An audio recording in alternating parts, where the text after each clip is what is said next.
Bonjour, c'est avec une joie non dissimulée que j'ai le plaisir d'accueillir celle qui nous fait l'immense plaisir d'être avec nous. Elle était il y a quelques semaines de cela sur la scène de l'espace Pierre Cardin pour y fêter ses 20 ans de carrière. Pour une chanteuse, ce n'est pas rien, 20 ans de carrière. Elle sera sur la scène du Casino de Paris le 8 janvier prochain.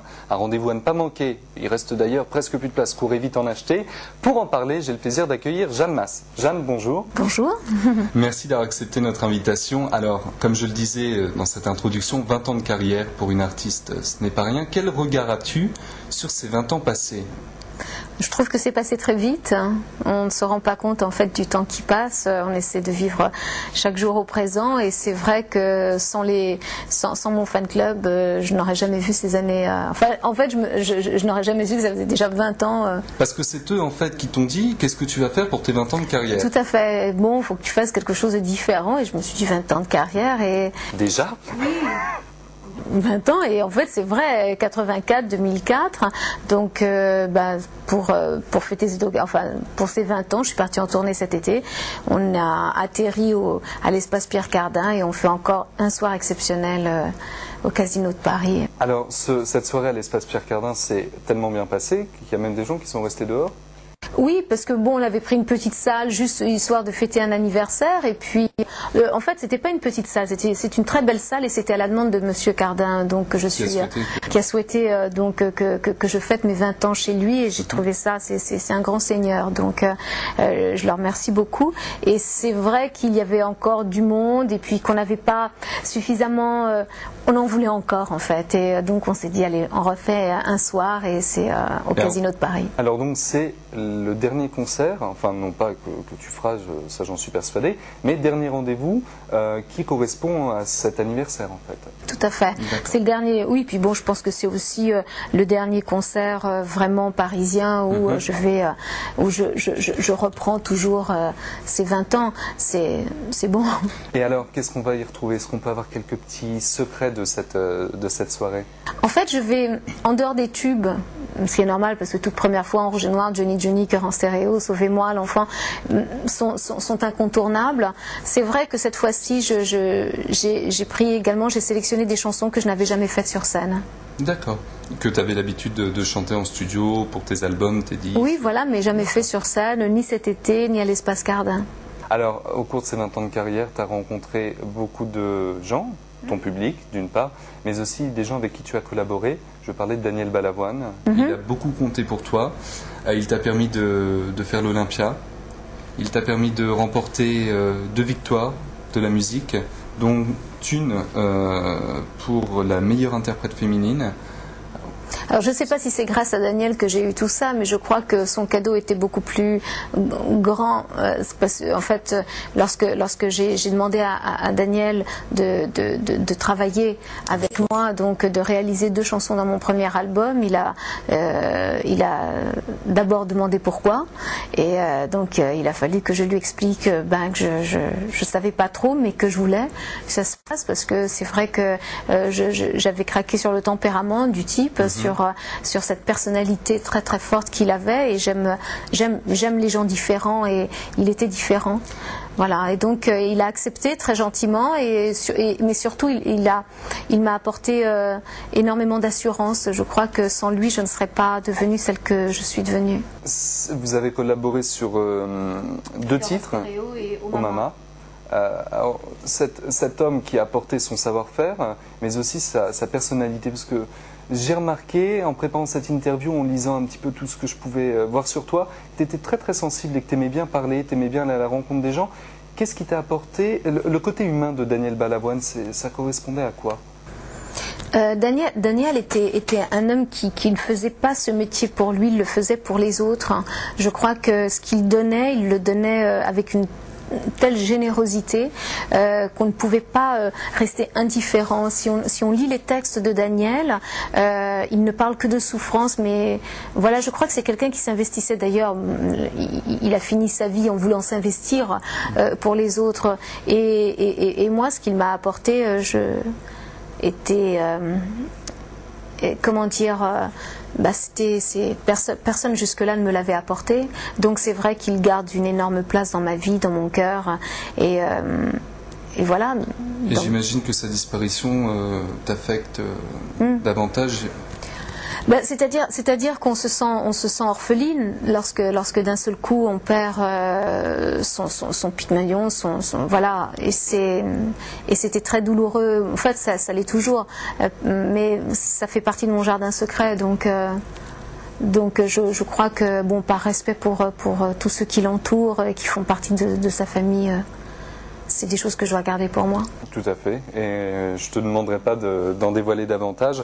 Ce que je voulais savoir, c'est quel était l'homme de la vie de tous les jours plutôt que l'homme qu'on avait à l'image.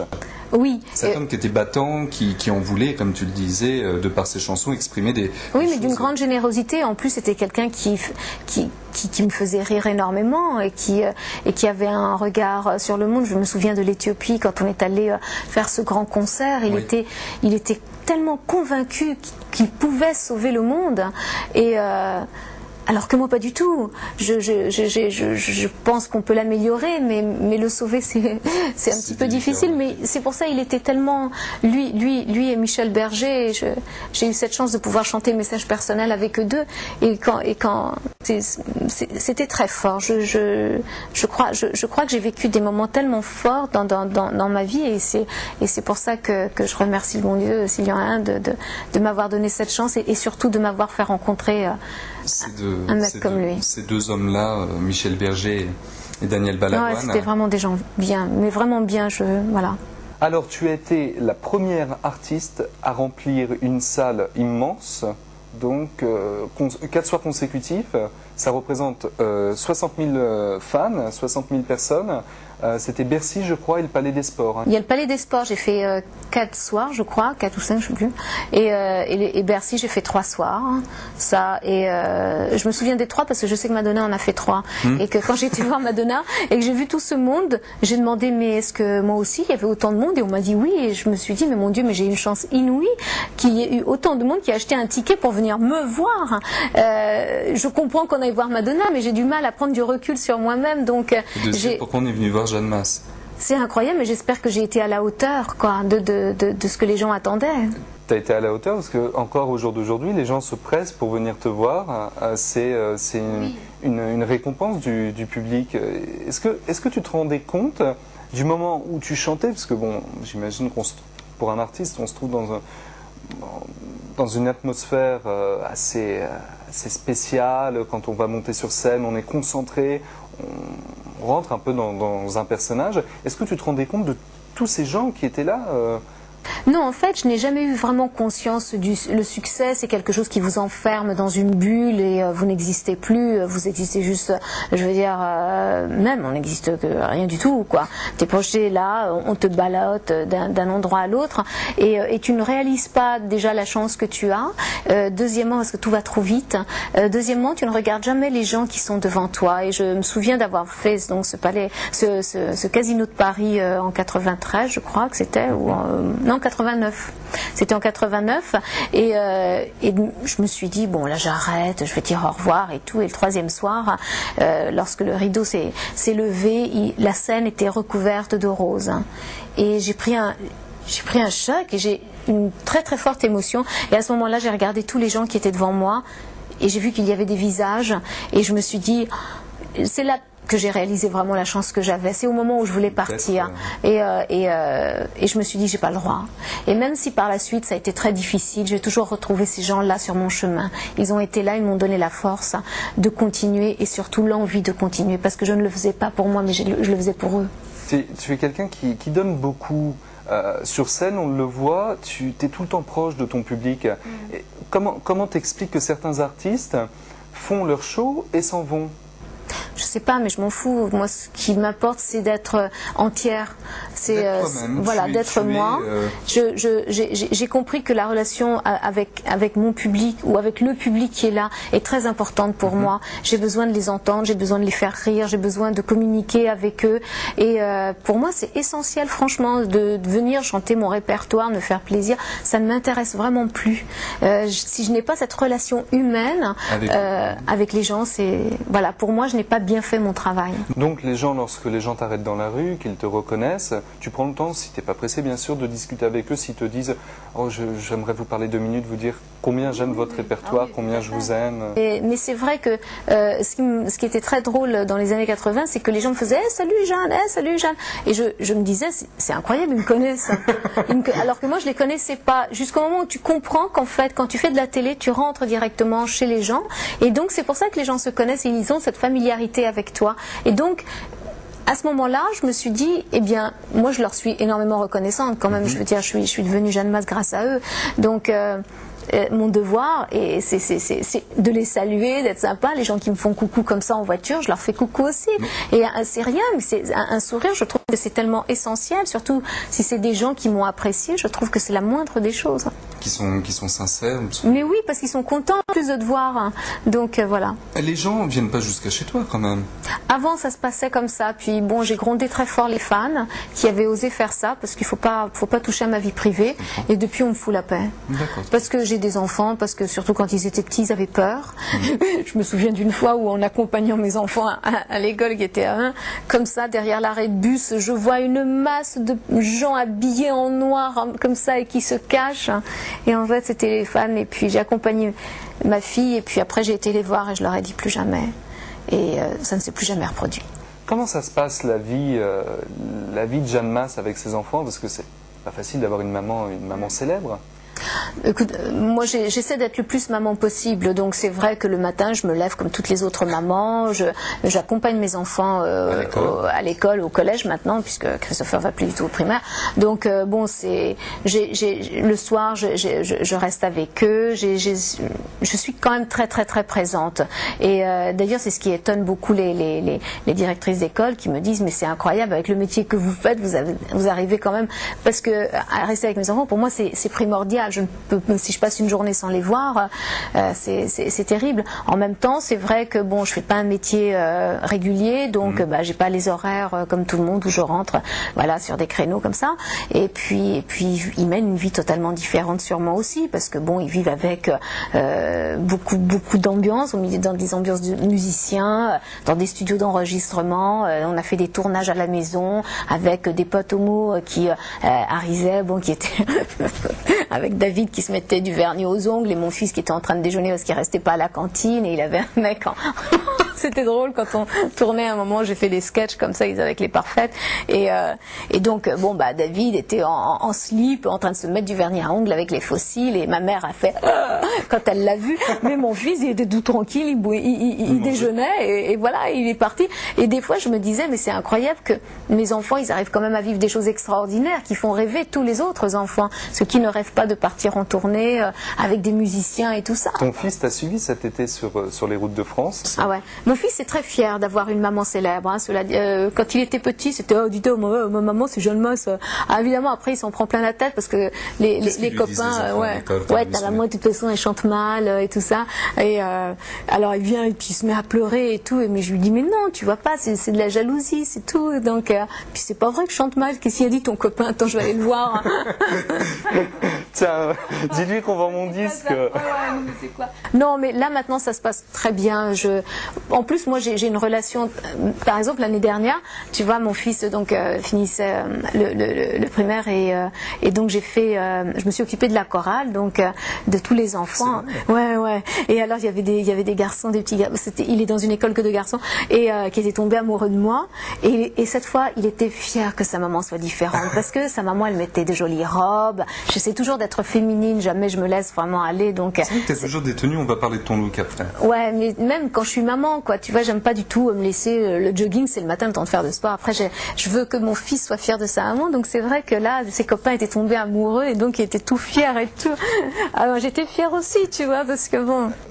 On te demande parfois, les enfants, quand ton fils rentre le soir de l'école, il dit pas maman, tu peux signer un autographe pour le cousin d'un des copains qui est à l'école avec moi? Oui, et ça c'est interdit par contre. Ah, ça, à chaque fois j'ai fait non, j'ai dit ton copain, déjà je veux pas que ça passe par l'école, c'est en dehors de l'école, je donne tous les autographes qu'ils veulent, mais ça ne doit jamais passer par mon fils. C'est-à-dire que quand s'ils te croisent à la sortie de l'école, je donne tout. Voilà.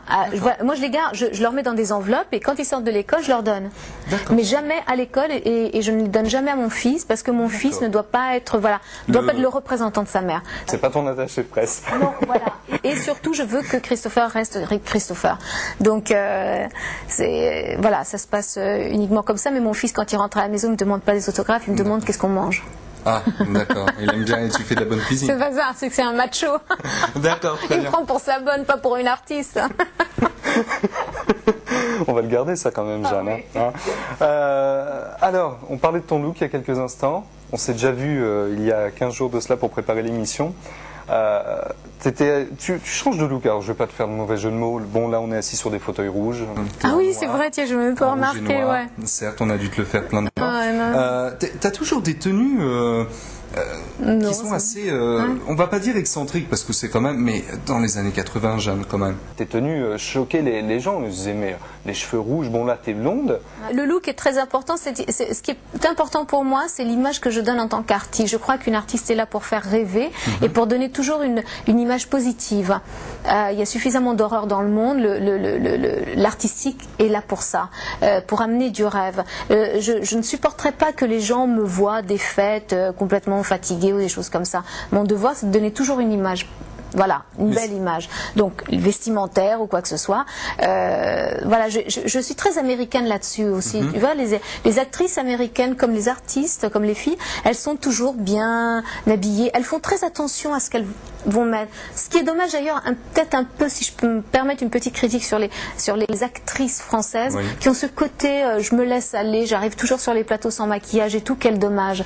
Elles doivent amener du rêve. Une actrice, c'est beau. Quand elle joue, on a envie de la voir belle. Et voilà, moi ce que je veux c'est ça, c'est donner une image positive d'une artiste. Moi j'ai plutôt l'impression que, contrairement à ce que tu viens de dire, les actrices font refaire faire le visage, font beaucoup de chirurgie esthétique, non ? Sur ce point, d'abord, je ne sais pas de qui tu parles, mais je pense que c'est un faux procès qu'on fait tout le temps aux actrices. Après tout, elles sont là pour amener du rêve. Donc, si elles s'améliorent ou si elles font des petites retouches, pourquoi pas ? Je suis sûre que ta gardienne ou ta concierge, elle en fait aussi, mais qu'elle, ça intéresse personne parce qu'elle n'est pas actrice. Je vais lui demander à ma Mais non, je crois que ça, tu vois, c'est comme porter une jupe ou un pantalon. Je veux dire, bon, il faut prendre soin de soi, surtout si aujourd'hui tu as cette possibilité, il ne faut pas. Et puis, non, moi je parlais pas de ça, je disais que justement elles ont peut-être un côté laissé aller, sans maquillage et tout ça, mais les filles qui prennent soin d'elles, je trouve ça, j'ai que de l'admiration, donc peut-être aussi ce côté très américain. Moi, Cher, j'adore. Alors moi, viens me dire qu'elle a fait 15 opérations, je m'en fous complètement, je l'aime telle qu'elle est. D'accord. Ouais. Mais pourtant, pour une jeune femme qui est fan de toi, elle aimerait pouvoir s'identifier, donc s'habiller peut-être de la même façon que toi, essayer d'avoir le même look que toi. Ouais, bah ça c'est pas très compliqué. Bah, non, mais c'est original. Oui, c'est bien. Très original. Enfin, moi j'aime beaucoup personnellement. Je sais pas ce que les gens qui nous regardent en pensent, mais moi j'aime beaucoup. C'est gentil. Le look, très sympa, très sympa. Alors, on a parlé du look. On a parlé de ta vie avec tes enfants.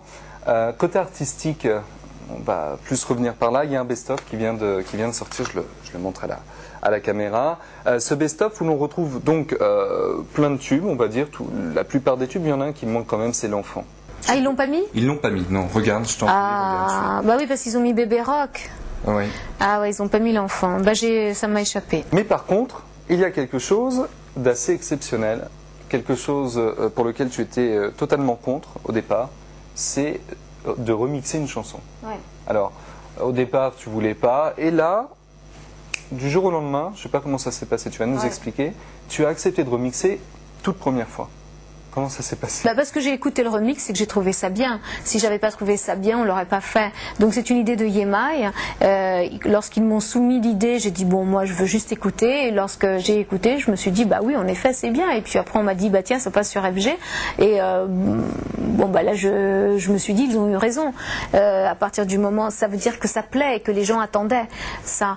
Moi je suis pas un très bon juge, je suis pas une bonne productrice. Moi je suis juste, tu vois, oui, une artiste. Donc c'est vrai que je n'ai pas de marketing ou de choses comme ça près dans ma tête, tu vois. Donc, mais c'est très bien, c'est pour ça qu'on a besoin d'une équipe aussi. Est-ce que parfois tu écoutes un petit peu ce que font tes camarades, si on peut appeler ça comme ça, les artistes français, les artistes étrangers? Étrangers, oui. France, non, pas trop. Tes goûts musicaux, on peut les connaître? Oh, bah oui, moi j'adore Muse, j'adore Placebo, j'aime beaucoup, moi je suis une adepte de U2 et puis de Dépêche Mode, j'aime beaucoup, et puis, mais j'écoute aussi beaucoup les femmes anglo-saxonnes, Dido, il y a des choses qui sont tout à fait intéressantes, Evanescence, voilà, je suis... Marilyn Manson peut-être? Non. Ça se rapproche pas trop de... C'est si j'ai envie d'ouvrir, de faire le blaireau, tu vois, d'ouvrir, de baisser mes fenêtres et puis de faire... On l'a fait une fois avec mon fils, qu'est-ce qu'on s'est marré. Ça d'accord, mais non, sans ça, tu sais, je pense que Marilyn Manson c'est avant tout un look, et puis après on s'attarde peut-être à ce qu'il a envie de faire ou de dire. Excuse-moi, je t'ai postillonné dessus. J'ai l'impression de Jeanne Mas, je le garde. Comme Britney Spears qui vend ses chewing-gums, tu sais. Jeanne Mas donne ton chewing-gum. Bah voilà, quelle horreur, j'en mange pas, ça me donne... Et non, je pense que Marilyn Manson, musicalement, il se passe pas grand-chose. Je crois que c'est avant tout un look, c'est ça. C'est une image, bon, c'est comme Slipknot, excusez-moi, mais Slipknot, il se passe rien musicalement, c'est juste les mecs, ils ont des masques, ils doivent transpirer comme des bêtes en dessous. Comme moi, là, tout de suite. Non, moi j'aime la musique. Où on comprend quelque chose. Où tu frissonnes, où tu as de l'émotion et tout ça. Muse, c'est formidable. J'adore ce groupe. Moi j'aime Jeanne Mas, tu connais? Ah ouais. Je pratique en plus. C'est vrai? Ouais, je pratique. C'est formidable. Mais ton fils, en préparant l'interview, j'arrête pas d'en parler. Oui, tu parles de ton fils, mais t'adores tes enfants, ça se voit, t'as pas besoin de le dire. Tu m'as dit que parfois il aimait bien, il avait des goûts musicaux assez... ah oui, mais lui il aime Slipknot, tous ces trucs-là, déments. Mais il l'écoute doucement, il les écoute doucement, mais c'est normal, il arrive à l'adolescence, il a son côté rebelle et tout. Est-ce qu'il est branché comme les jeunes de la banlieue?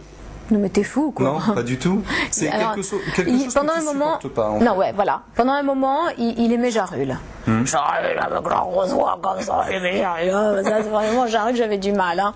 Mais bon, c'est pas grave. Après, il y avait le 50 Cent. Alors ça, c'est mieux. Bon, il m'a fait découvrir le R&B, le hip-hop et tout ça. Donc ça c'est très bien. Les enfants, c'est génial pour ça parce qu'ils sont toujours dans les tendances.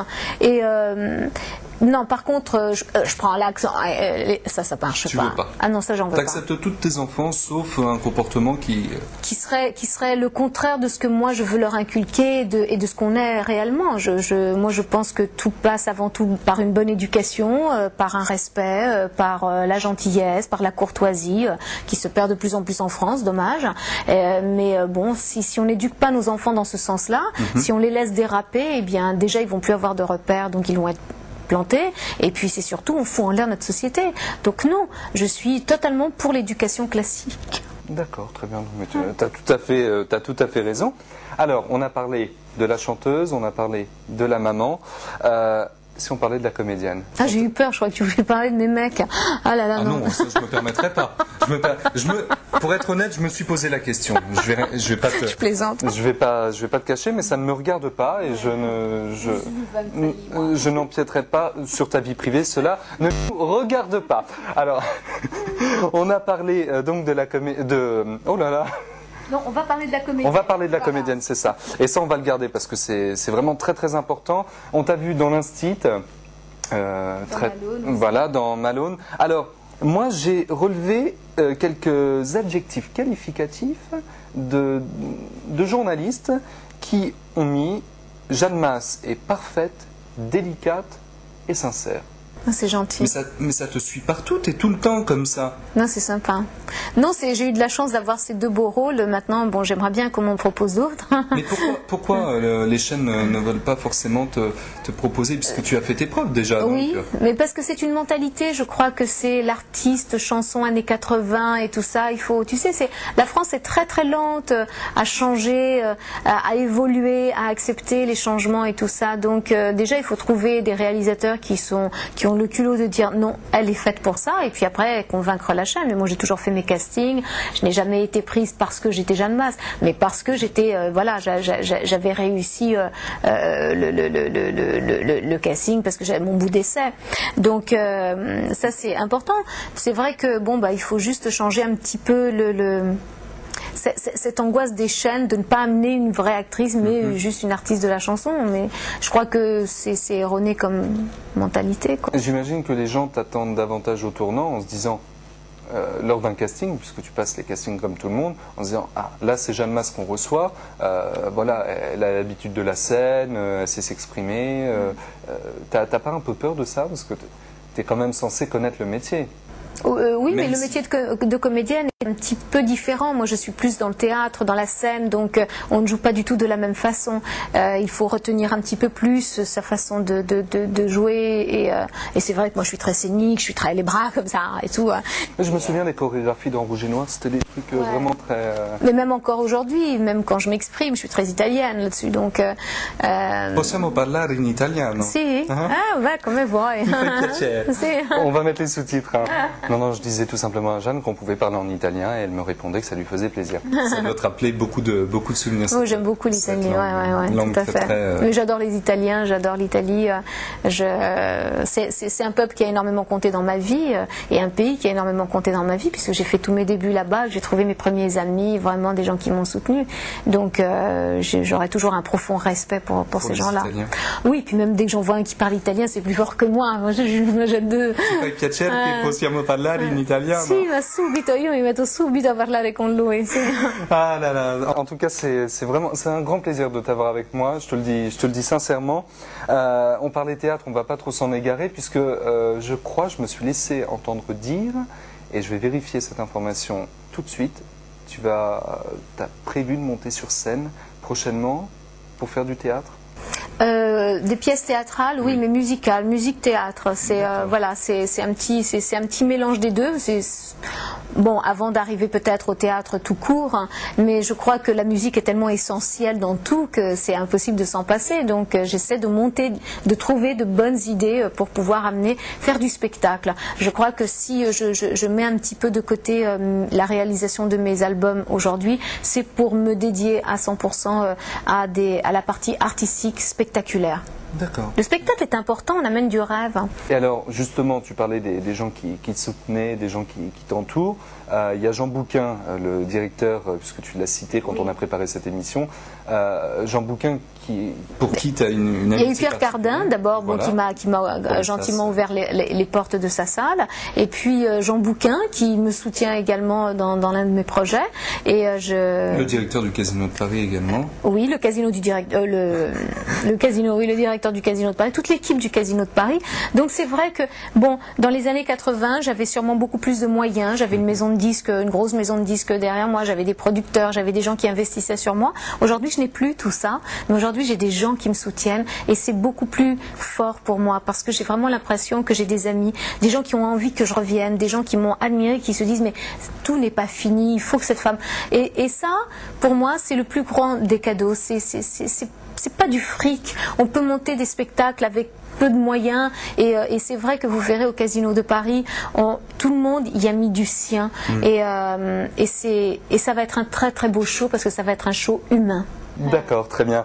Je vous informe que vous pouvez réserver donc vos places directement au Casino de Paris. L'adresse du casino s'affiche sur votre écran ou en réservant par téléphone au 08 92 69 89 26. Je rappelle également que vous pouvez retrouver ce best-of avec le remix de toute première fois. Non, moi je dis toute, oui, mais c'est parce que c'est les paroles de la chanson. Mais sinon c'est toute première fois. Non, parce que t'es bourré maintenant, c'est bon. Ça se voit, depuis tout à l'heure, il picole. Je t'ai dit, arrête. Je suis... Tout. Ça fait rap, ça, un petit peu. Ah, attention, c'est ça, c'est ça. Je pense qu'on va en parler après l'émission, un rap de Jeanne Masse. Arrêtez les lumières, ça chauffe.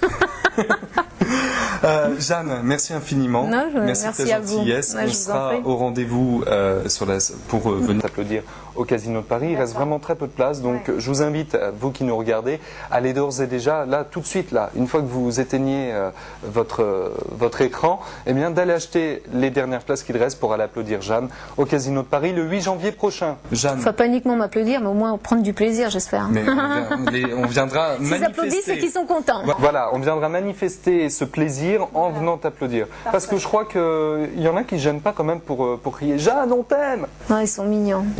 J'ai beaucoup de chance, j'ai un public vraiment merveilleux. Vraiment, je suis très très très fière. Et même si demain il n'en restait que 10, je serai toujours là pour eux. Jeanne, merci.